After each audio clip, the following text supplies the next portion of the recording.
ಶಿಕ್ಷಣ ಸಂಸ್ಥೆಗಳಲ್ಲಿ ಹಿಜಾಬ್ ಅನ್ನ ಬ್ಯಾನ್ ಮಾಡಿತ್ತು ಬಿಜೆಪಿ ಸರ್ಕಾರ. ಆ ಆದೇಶವನ್ನ ಸಿದ್ದರಾಮಯ್ಯ ಸರ್ಕಾರ ಈಗ ರದ್ದು ಮಾಡಿದೆ.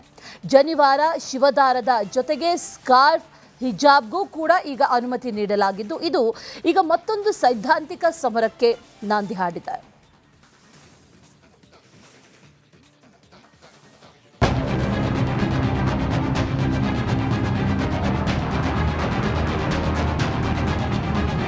ಶಾಲಾ ಕಾಲೇಜುಗಳಲ್ಲಿ ಸಮವಸ್ತ್ರ ಸಂಘರ್ಷ. 2022ರ ಆರಂಭದಲ್ಲಿ ಉಡುಪಿಯ ಸರ್ಕಾರಿ ಪಿಯು ಕಾಲೇಜಿನಲ್ಲಿ ತರಗತಿಯೊಳಗೆ ಹಿಜಾಬ್ ಧರಿಸಲು ಅವಕಾಶ ನೀಡದ ಕಾರಣ ಕರ್ನಾಟಕದಲ್ಲಿ ಭಾರಿ ಸಂಘರ್ಷಕ್ಕೆ ಕಾರಣವಾಗಿದ್ದ ವಿಚಾರವಿದು. ರಾಜ್ಯದಾದ್ಯಂತ ವಿದ್ಯಾರ್ಥಿಗಳ ನಡುವೆ ಸೈದ್ಧಾಂತಿಕ ತಿಕ್ಕಾಟ ಶುರುವಾಗಿ ಕೇಸರಿ ಶಾಲು ವರ್ಸಸ್ ಹಿಜಾಬ್ ಪ್ರತಿಭಟನೆಗೆ ವೇದಿಕೆಯಾಗಿತ್ತು. ಶಿಕ್ಷಣ ಸಂಸ್ಥೆಗಳಲ್ಲಿ ಕೋಮು ಉದ್ವಿಗ್ನತೆಗೂ ಕೂಡ ಕಾರಣವಾಗಿತ್ತು. ಇದೀಗ ಮತ್ತೆ ಈ ಸಂಘರ್ಷಕ್ಕೆ ಮರುಜೀವ ಸಿಕ್ಕಿದೆ.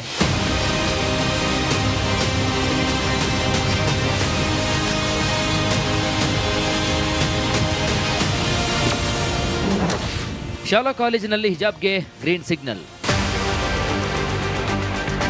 ಹೌದು, ರಾಜ್ಯದ ಶಿಕ್ಷಣ ಇಲಾಖೆಯಿಂದ ಹೊಸ ಮಾರ್ಗಸೂಚಿ ಬಿಡುಗಡೆಯಾಗಿದ್ದು, ಮುಸ್ಲಿಂ ಸಮುದಾಯದ ಪ್ರಬಲ ಬೇಡಿಕೆಯಾಗಿದ್ದಂತಹ ಶಾಲಾ ಕಾಲೇಜುಗಳಲ್ಲಿ ಹಿಜಾಬ್ ಧರಿಸುವ ಹಕ್ಕಿಗೆ ರಾಜ್ಯ ಸರ್ಕಾರ ಮನ್ನಣೆ ನೀಡಿದೆ.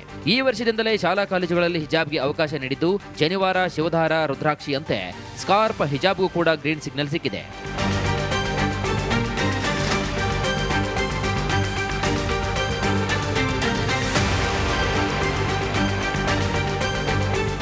ರಾಜ್ಯದ ಶಿಕ್ಷಣ ಸಚಿವ ಮಧು ಬಂಗಾರಪ್ಪ ನೂತನ ಮಾರ್ಗಸೂಚಿಯನ್ನ ಘೋಷಣೆ ಮಾಡಿದ್ದು, ರಾಜ್ಯದ ಎಲ್ಲ ಶಾಲಾ ಕಾಲೇಜುಗಳಲ್ಲಿ ಏಕರೂಪತೆ, ಜಾತ್ಯತೀತತೆ ಮತ್ತು ಸಮಾನ ಶಿಕ್ಷಣದ ವಾತಾವರಣ ನಿರ್ಮಾಣ ಮಾಡಲು ಬಿಜೆಪಿ ಸರ್ಕಾರದ ಅವಧಿಯಲ್ಲಿ ಅಂದ್ರೆ 2022ರ ಫೆಬ್ರವರಿ 5ರಂದು ಹೊರಡಿಸಿದಂತಹ ಆದೇಶವನ್ನ ವಾಪಸ್ ಪಡೆದುಕೊಂಡಿದ್ದೀವಿ ಅಂತ ಸಮರ್ಥನೆ ನೀಡಿದ್ರು.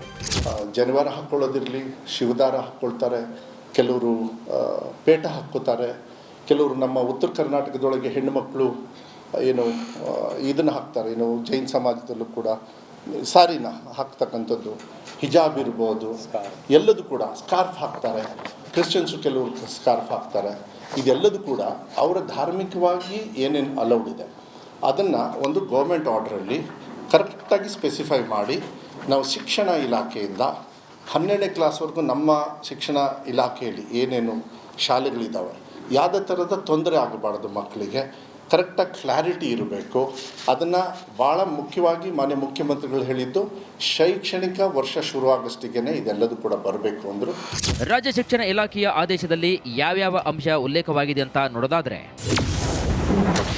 ಹಿಜಾಬ್ ಹಕ್ಕಿಗೆ ಅಸ್ತು. ಶಿಕ್ಷಣ ಸಂಸ್ಥೆಗಳಲ್ಲಿ ಶಿಸ್ತು ಮತ್ತು ಉತ್ತಮ ಆಡಳಿತದ ಜೊತೆಗೆ ವಿದ್ಯಾರ್ಥಿಗಳಲ್ಲಿ ಸಾಂವಿಧಾನಿಕ ಮೌಲ್ಯವನ್ನು ಬೆಳೆಸುವುದು ನಮ್ಮ ಉದ್ದೇಶ ಅಂತ ಸರ್ಕಾರ ಹೇಳ್ತಿದೆ. ವೈಜ್ಞಾನಿಕ ಜಾತ್ಯತೀತತೆ ಮತ್ತು ಸಮಾನತೆ ಕಾಪಾಡುವುದು, ವಿದ್ಯಾರ್ಥಿಗಳಲ್ಲಿ ಸಾಮರಸ್ಯವನ್ನು ಬೆಳೆಸುವುದು, ಇದರ ಜೊತೆಗೆ ಸಮಾನತೆ ಮತ್ತು ಘನತೆ ಉಳಿಸುವ ವಾತಾವರಣ ನಿರ್ಮಿಸುತ್ತೇವೆ ಅಂತ ಶಿಕ್ಷಣ ಸಚಿವರು ಹೇಳಿದ್ದು, ಶಾಲಾ ಕಾಲೇಜುಗಳಲ್ಲಿ ಕಡ್ಡಾಯವಾಗಿ ನಿಗದಿತ ಸಮವಸ್ತ್ರವನ್ನು ಧರಿಸಬೇಕು. ಸಮವಸ್ತ್ರ ಇಲ್ಲದಿದ್ದರೆ ವ್ಯವಸ್ಥೆಗೆ ಧಕ್ಕೆಯಾಗದ ಉಡುಪನ್ನು ಧರಿಸಬೇಕು.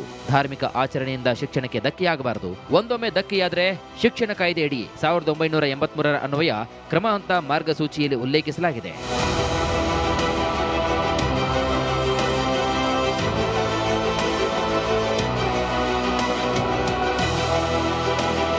ಹಿಜಾಬ್ ನಮ್ಮ ಹಕ್ಕು ಅಂತ ಕೋರ್ಟ್ ಕಟಕಟೆಗೆ ಹೋಗಿದ್ದಂತಹ ಮುಸ್ಲಿಂ ವಿದ್ಯಾರ್ಥಿನಿಯರಿಗೆ ಈ ಹಿಂದೆ ಹಿನ್ನಡೆಯಾಗಿತ್ತು. ಹೈಕೋರ್ಟ್ ಹಿಜಾಬ್ ನಿಷೇಧವನ್ನ ಎತ್ತಿ ಹಿಡಿದಿದ್ರು. ಈ ವಿಷಯವು ಸುಪ್ರೀಂ ಕೋರ್ಟ್ನಲ್ಲಿ ವಿಭಜಿತ ತೀರ್ಪಿಗೆ ಕಾರಣವಾಯಿತು.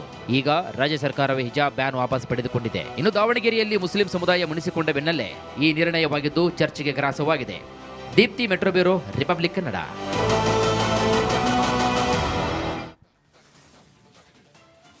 ಶಿಕ್ಷಣ ಸಂಸ್ಥೆಗಳಲ್ಲಿ ಹಿಜಾಬ್ ಅನ್ನ ಬ್ಯಾನ್ ಮಾಡಿತ್ತು ಬಿಜೆಪಿ ಸರ್ಕಾರ. ಆ ಆದೇಶವನ್ನ ಸಿದ್ದರಾಮಯ್ಯ ಸರ್ಕಾರ ಈಗ ರದ್ದು ಮಾಡಿದೆ. ಜನಿವಾರ, ಶಿವದಾರದ ಜೊತೆಗೆ ಸ್ಕಾರ್ಫ್, ಹಿಜಾಬ್ಗೂ ಕೂಡ ಈಗ ಅನುಮತಿ ನೀಡಲಾಗಿದ್ದು, ಇದು ಈಗ ಮತ್ತೊಂದು ಸೈದ್ಧಾಂತಿಕ ಸಮರಕ್ಕೆ ನಾಂದಿ ಹಾಡಿದೆ.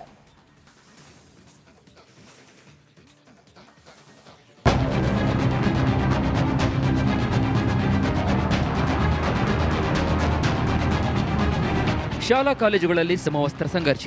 2022ರ ಆರಂಭದಲ್ಲಿ ಉಡುಪಿಯ ಸರ್ಕಾರಿ ಪಿಯು ಕಾಲೇಜಿನಲ್ಲಿ ತರಗತಿಯೊಳಗೆ ಹಿಜಾಬ್ ಧರಿಸಲು ಅವಕಾಶ ನೀಡದ ಕಾರಣ ಕರ್ನಾಟಕದಲ್ಲಿ ಭಾರಿ ಸಂಘರ್ಷಕ್ಕೆ ಕಾರಣವಾಗಿದ್ದ ವಿಚಾರವಿದು. ರಾಜ್ಯದಾದ್ಯಂತ ವಿದ್ಯಾರ್ಥಿಗಳ ನಡುವೆ ಸೈದ್ಧಾಂತಿಕ ತಿಕ್ಕಾಟ ಶುರುವಾಗಿ ಕೇಸರಿ ಶಾಲು ವರ್ಸಸ್ ಹಿಜಾಬ್ ಪ್ರತಿಭಟನೆಗೆ ವೇದಿಕೆಯಾಗಿತ್ತು. ಶಿಕ್ಷಣ ಸಂಸ್ಥೆಗಳಲ್ಲಿ ಕೋಮು ಉದ್ವಿಗ್ನತೆಗೂ ಕೂಡ ಕಾರಣವಾಗಿತ್ತು. ಇದೀಗ ಮತ್ತೆ ಈ ಸಂಘರ್ಷಕ್ಕೆ ಮರುಜೀವ ಸಿಕ್ಕಿದೆ.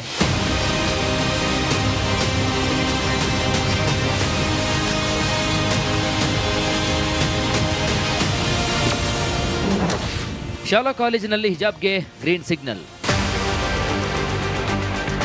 ಹೌದು, ರಾಜ್ಯದ ಶಿಕ್ಷಣ ಇಲಾಖೆಯಿಂದ ಹೊಸ ಮಾರ್ಗಸೂಚಿ ಬಿಡುಗಡೆಯಾಗಿದ್ದು ಮುಸ್ಲಿಂ ಸಮುದಾಯದ ಪ್ರಬಲ ಬೇಡಿಕೆಯಾಗಿದ್ದಂತಹ ಶಾಲಾ ಕಾಲೇಜುಗಳಲ್ಲಿ ಹಿಜಾಬ್ ಧರಿಸುವ ಹಕ್ಕಿಗೆ ರಾಜ್ಯ ಸರ್ಕಾರ ಮನ್ನಣೆ ನೀಡಿದೆ. ಈ ವರ್ಷದಿಂದಲೇ ಶಾಲಾ ಕಾಲೇಜುಗಳಲ್ಲಿ ಹಿಜಾಬ್ಗೆ ಅವಕಾಶ ನೀಡಿದ್ದು ಶನಿವಾರ ಶಿವಧಾರ ರುದ್ರಾಕ್ಷಿಯಂತೆ ಸ್ಕಾರ್ಪ್ ಹಿಜಾಬ್ಗೂ ಕೂಡ ಗ್ರೀನ್ ಸಿಗ್ನಲ್ ಸಿಕ್ಕಿದೆ.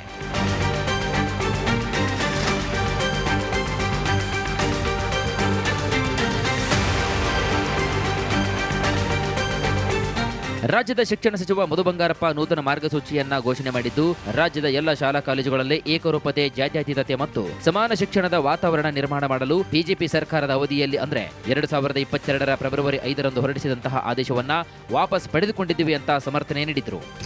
ಜನಿವಾರ ಹಾಕೊಳ್ಳೋದಿರಲಿ, ಶಿವದಾರ ಹಾಕೊಳ್ತಾರೆ, ಕೆಲವರು ಪೇಟ ಹಾಕ್ಕೋತಾರೆ, ಕೆಲವರು ನಮ್ಮ ಉತ್ತರ ಕರ್ನಾಟಕದೊಳಗೆ ಹೆಣ್ಣು ಮಕ್ಕಳು ಇದನ್ನು ಹಾಕ್ತಾರೆ, ಜೈನ್ ಸಮಾಜದಲ್ಲೂ ಕೂಡ ಸಾರಿನ ಹಾಕ್ತಕ್ಕಂಥದ್ದು, ಹಿಜಾಬ್ ಇರ್ಬೋದು, ಎಲ್ಲದೂ ಕೂಡ ಸ್ಕಾರ್ಫ್ ಹಾಕ್ತಾರೆ.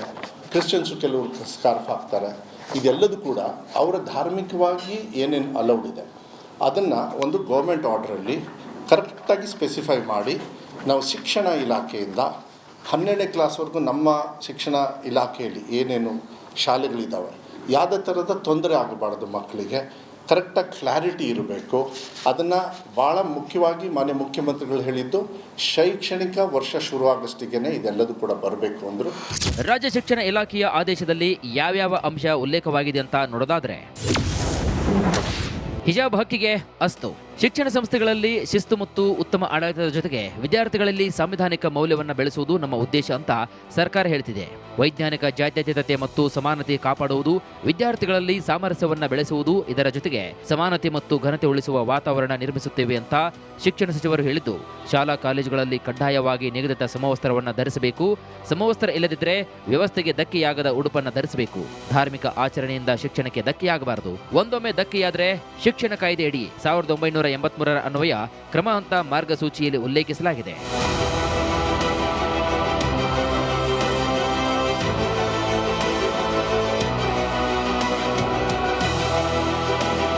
ಹಿಜಾಬ್ ನಮ್ಮ ಹಕ್ಕು ಅಂತ ಕೋರ್ಟ್ ಕಟಕಟೆಗೆ ಹೋಗಿದ್ದಂತಹ ಮುಸ್ಲಿಂ ವಿದ್ಯಾರ್ಥಿನಿಯರಿಗೆ ಈ ಹಿಂದೆ ಹಿನ್ನಡೆಯಾಗಿತ್ತು. ಹೈಕೋರ್ಟ್ ಹಿಜಾಬ್ ನಿಷೇಧವನ್ನ ಎತ್ತಿ ಹಿಡಿದಿದ್ರು. ಈ ವಿಷಯವು ಸುಪ್ರೀಂ ಕೋರ್ಟ್ನಲ್ಲಿ ವಿಭಜಿತ ತೀರ್ಪಿಗೆ ಕಾರಣವಾಯಿತು. ಈಗ ರಾಜ್ಯ ಸರ್ಕಾರವೇ ಹಿಜಾಬ್ ಬ್ಯಾನ್ ವಾಪಸ್ ಪಡೆದುಕೊಂಡಿದೆ. ಇನ್ನು ದಾವಣಗೆರೆಯಲ್ಲಿ ಮುಸ್ಲಿಂ ಸಮುದಾಯ ಮುನಿಸಿಕೊಂಡ ಬೆನ್ನಲ್ಲೇ ಈ ನಿರ್ಣಯವಾಗಿದ್ದು ಚರ್ಚೆಗೆ ಗ್ರಾಸವಾಗಿದೆ. Deepti, metro bureau, Republic Kannada.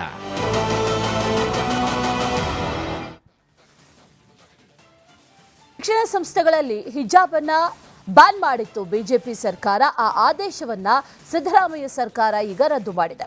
ಜನಿವಾರ, ಶಿವದಾರದ ಜೊತೆಗೆ ಸ್ಕಾರ್ಫ್, ಹಿಜಾಬ್ಗೂ ಕೂಡ ಈಗ ಅನುಮತಿ ನೀಡಲಾಗಿದ್ದು ಇದು ಈಗ ಮತ್ತೊಂದು ಸೈದ್ಧಾಂತಿಕ ಸಮರಕ್ಕೆ ನಾಂದಿ ಹಾಡಿದೆ.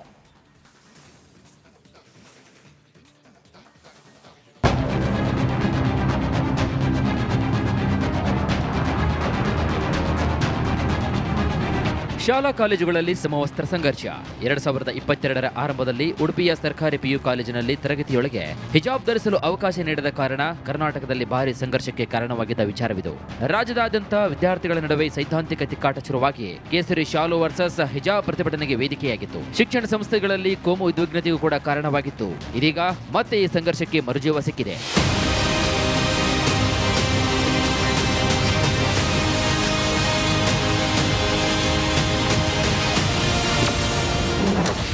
ಶಾಲಾ ಕಾಲೇಜಿನಲ್ಲಿ ಹಿಜಾಬ್ಗೆ ಗ್ರೀನ್ ಸಿಗ್ನಲ್.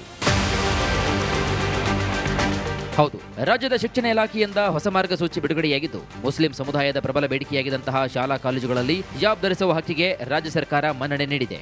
ಈ ವರ್ಷದಿಂದಲೇ ಶಾಲಾ ಕಾಲೇಜುಗಳಲ್ಲಿ ಹಿಜಾಬ್ಗೆ ಅವಕಾಶ ನೀಡಿದ್ದು ಶನಿವಾರ ಶಿವಧಾರ ರುದ್ರಾಕ್ಷಿಯಂತೆ ಸ್ಕಾರ್ಪ್ ಹಿಜಾಬ್ಗೂ ಕೂಡ ಗ್ರೀನ್ ಸಿಗ್ನಲ್ ಸಿಕ್ಕಿದೆ.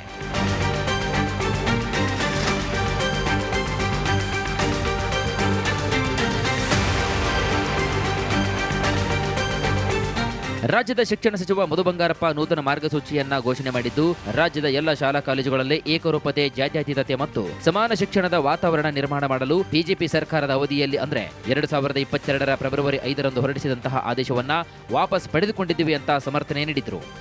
ಜನಿವಾರ ಹಾಕೊಳ್ಳೋದಿರಲಿ, ಶಿವದಾರ ಹಾಕ್ಕೊಳ್ತಾರೆ, ಕೆಲವರು ಪೇಟ ಹಾಕ್ಕೋತಾರೆ, ಕೆಲವರು ನಮ್ಮ ಉತ್ತರ ಕರ್ನಾಟಕದೊಳಗೆ ಹೆಣ್ಣು ಮಕ್ಕಳು ಇದನ್ನು ಹಾಕ್ತಾರೆ, ಜೈನ್ ಸಮಾಜದಲ್ಲೂ ಕೂಡ ಸ್ಯಾರಿನ ಹಾಕ್ತಕ್ಕಂಥದ್ದು, ಹಿಜಾಬ್ ಇರ್ಬೋದು, ಎಲ್ಲದೂ ಕೂಡ ಸ್ಕಾರ್ಫ್ ಹಾಕ್ತಾರೆ. ಕ್ರಿಶ್ಚಿಯನ್ಸು ಕೆಲವರು ಸ್ಕಾರ್ಫ್ ಹಾಕ್ತಾರೆ.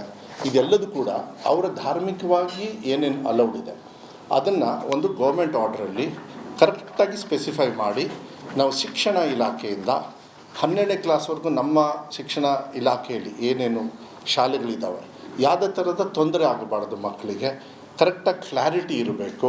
ಅದನ್ನು ಭಾಳ ಮುಖ್ಯವಾಗಿ ಮಾನ್ಯ ಮುಖ್ಯಮಂತ್ರಿಗಳು ಹೇಳಿದ್ದು ಶೈಕ್ಷಣಿಕ ವರ್ಷ ಶುರುವಾಗಷ್ಟಿಗೆ ಇದೆಲ್ಲದೂ ಕೂಡ ಬರಬೇಕು ಅಂದರು. ರಾಜ್ಯ ಶಿಕ್ಷಣ ಇಲಾಖೆಯ ಆದೇಶದಲ್ಲಿ ಯಾವ್ಯಾವ ಅಂಶ ಉಲ್ಲೇಖವಾಗಿದೆ ಅಂತ ನೋಡೋದಾದ್ರೆ, ಹಿಜಾಬ್ ಹಕ್ಕಿಗೆ ಅಸ್ತು.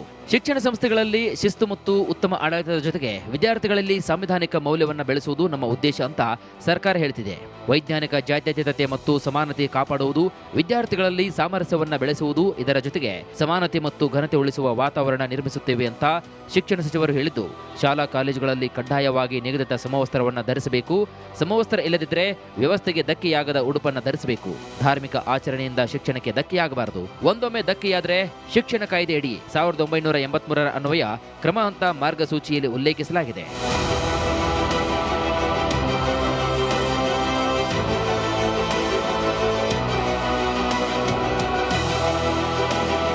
ಹಿಜಾಬ್ ನಮ್ಮ ಹಕ್ಕು ಅಂತ ಕೋರ್ಟ್ ಕಟಕಟೆಗೆ ಹೋಗಿದ್ದಂತಹ ಮುಸ್ಲಿಂ ವಿದ್ಯಾರ್ಥಿನಿಯರಿಗೆ ಈ ಹಿಂದೆ ಹಿನ್ನಡೆಯಾಗಿತ್ತು. ಹೈಕೋರ್ಟ್ ಹಿಜಾಬ್ ನಿಷೇಧವನ್ನ ಎತ್ತಿ ಹಿಡಿದಿದ್ರು. ಈ ವಿಷಯವು ಸುಪ್ರೀಂ ಕೋರ್ಟ್ನಲ್ಲಿ ವಿಭಜಿತ ತೀರ್ಪಿಗೆ ಕಾರಣವಾಯಿತು. ಈಗ ರಾಜ್ಯ ಸರ್ಕಾರವೇ ಹಿಜಾಬ್ ಬ್ಯಾನ್ ವಾಪಸ್ ಪಡೆದುಕೊಂಡಿದೆ. ಇನ್ನು ದಾವಣಗೆರೆಯಲ್ಲಿ ಮುಸ್ಲಿಂ ಸಮುದಾಯ ಮುನಿಸಿಕೊಂಡ ಬೆನ್ನಲ್ಲೇ ಈ ನಿರ್ಣಯವಾಗಿದ್ದು ಚರ್ಚೆಗೆ ಗ್ರಾಸವಾಗಿದೆ. Deepti, metro bureau, Republic Kannada.